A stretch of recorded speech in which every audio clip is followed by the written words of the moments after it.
باپ اور بیٹے اور روح القدس کے نام میں آمین۔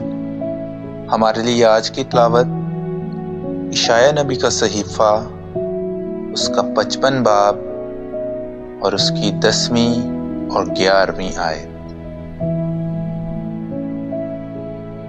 اور جس طرح سے کہ آسمان سے بارش ہوتی اور برف پڑتی ہے اور پھر وہاں واپس نہیں جاتی بلکہ زمین کو سیراب کرتی اور اس کی شادابی اور رویدگی کا باعث ہوتی ہے، تاکہ بونے والے کو بیج اور کھانے والے کو خوراک دے، ایسا ہی میرا کلمہ ہوگا جو میرے منہ سے نکلتا ہے، وہ میرے پاس بیکار واپس نہ آئے گا، بلکہ جو میں چاہوں اسے پورا کرے گا اور جس بات کے لیے میں نے اسے بھیجا اس میں کامیاب ہوگا۔